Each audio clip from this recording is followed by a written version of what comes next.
If you want to get past me, then it'll be over my dead body. I've been fighting pirates since long before you were born. There's no reason to show them any sympathy. Outlaws deserve no mercy. However, family, well, that is a different story. And today we are going to take a look at quite possibly one of the most paramount Marines to have ever existed within this world, and a man who is known throughout as nothing less than a hero, Monkey D. Garp. Monkey D. Garp is a tall, broad and imposing figure who was first introduced to us an awfully long time ago, way back on the cover of chapter 92, at the sprightly age of 76. Garp presents himself as a wildly eccentric man with several highly detrimental but exceptionally comedic character quirks, such as frequent narcolepsy and being absent-minded. In general, Garp is also quite a jovial being and is almost always seen sporting a traditional Will of D smile. And having brought that up, it's difficult to go much further without noting Garp's profound influence on the world. Not just in his own career, as we'll get to, but more through that of his spawn, as Garp happens to be the father of the most wanted man in the world, Monkey D. Dragon, as well as the paternal grandfather of the ever-infamous future pirate king, Monkey D. Luffy. Thus making it arguable that Garp has incidentally caused the Marines much more trouble than he has alleviated during his time with them. In regards to Dragon, Garp's true feelings toward his son are unknown at this point in time, although he does seem to regard his role as the leader of the sworn enemy of the world government with startling casualness. This may be due to the fact that while they have completely differing ideologies, the two of them do have at least one thing in common, which is their hatred of the world nobles, for whom the Marines rather unfortunately exist to serve.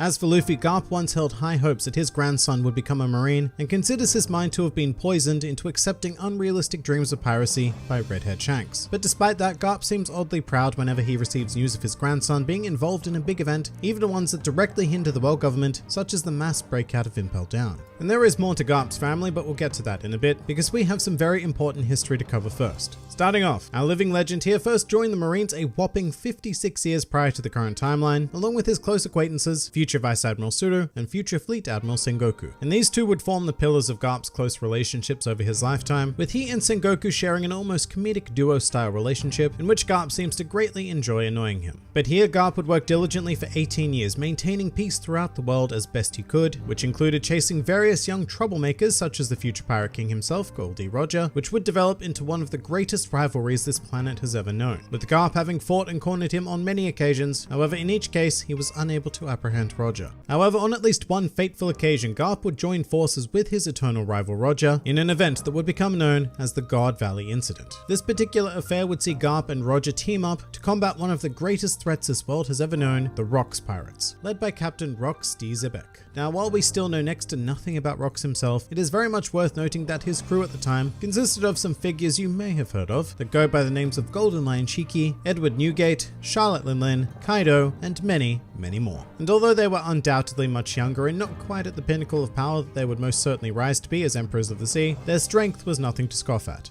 Despite this, after a disgustingly hard-fought battle, Garp and Roger would emerge victorious, and afterwards Garp would become known as the hero of the Marines. But Garp's legacy would not end here, as he continued his impactful career for a further 38 years, with many infamous exploits, one of which was the immediate dismissal of the notorious pirate Don Chinchao with but a single punch, which earned Garp another epithet, being Garp the Fist. On another occasion, Garp also teamed up with longtime ally Sengoku to face off directly against Golden Lion Shiki in a battle that destroyed half of Marineford, but still resulted in Garp's victory. And just while we're on this, as a combatant, Garp represents some of the greatest raw power that we have ever seen in the series. He has a very simple brawler-style approach to combat, choosing his fists as his primary weapon, each of which possesses world-shaking strength. However, he does, on occasion, also use weapons, and he has been known to hand-throw cannonballs at enemies, which actually makes them far more destructively potent than being fired from an actual cannon. And when Garp is feeling particularly in the mood for weaponry, he will also wield a staggeringly huge ball and chain, which is barely smaller than the size of a marine battleship.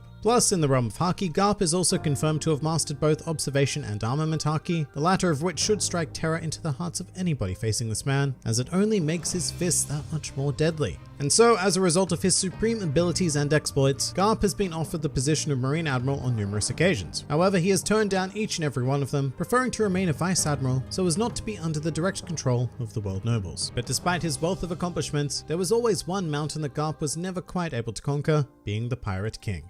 Nor would he ever receive more chances to do so, as one day out of nowhere, Roger turned himself into the Marines. Now at this point, Garp and Roger had developed quite a strong bond from their various skirmishes, with Garp harboring incredible respect for Roger, and Roger even considering Garp as much of a friend as his own crewmates. And with this in mind, Roger made one last request of Garp, which was to protect his unborn son, a man who would grow up to become known as Fire Fist Ace. And Garp acquiesced to Roger's appeal, believing that no child should be branded a criminal due to the actions of their parents. And so, after his longtime rival was executed, Garp adopted Ace and took him to Dawn Island to be raised by a group of mountain bandits led by Curly Dedan. And this brings up the sketchy topic of Garp's parenting techniques, which can be described as questionable at best and blatant child abuse at worst. The first example of which is choosing to have his children raised by mountain bandits. And with this in mind, is it really a surprise that both Ace and Luffy turned out to be notorious criminals? But when Garp was present, his parenting was actually much worse. A sort of extreme tough love approach in which he would do things like throw Luffy into a valley and force him to survive so that he could grow up to become a strong Marine. Whatever the case, his strategy clearly failed, as Ace went on to become the captain of the Spade Pirates and later a division commander of the Whitebeard Pirates. But despite the plague of criminals that Garp had inadvertently released upon the world through his parenting, he remained a strong presence within the Marines. Which brings us to his first appearance in the series, which occurred during the Diary of Kobe Meppo cover story. And here, after an incident involving Captain Morgan, Garp decided to take charge of Kobe and Helmeppo, training them into the incredibly competent Marines that would go on to appear in the Return to Water 7 arc, which saw Garp visit Luffy after his grandson's victory on the judicial island of Enies Lobby. However, shortly after this event, tragedy would strike Garp, as Ace was defeated by Blackbeard on Banaro Island, then turned into the Marines and subsequently scheduled to be executed, which of course would force Whitebeard's hand and commence an event known as the Paramount War. And during this time, Garp was put in an exceptionally unenviable position. There was no denying that he greatly cared for Ace, even coming to consider him as much a grandson as Luffy is. But at the same time, it would not be hyperbole to say that the fate of the world as we knew it was at stake, because there was a very real possibility that the Marines could have been defeated in the Paramount War, which would have resulted in plummeting the world into untold anarchy. And so, torn between family and global stability, Garp remained primarily inactive during the war, and when he did act, it was with great trepidation, such as when he confronted his grandson, but ultimately let Luffy punch him and make his way to Ace. And from here, a series of events played out that saw the death of Ace at the hands of then Marine Admiral Akainu. An action that threw Garp into a rage, and he even had his sights set on killing Akainu, prompting his longtime comrade Sengoku to restrain him.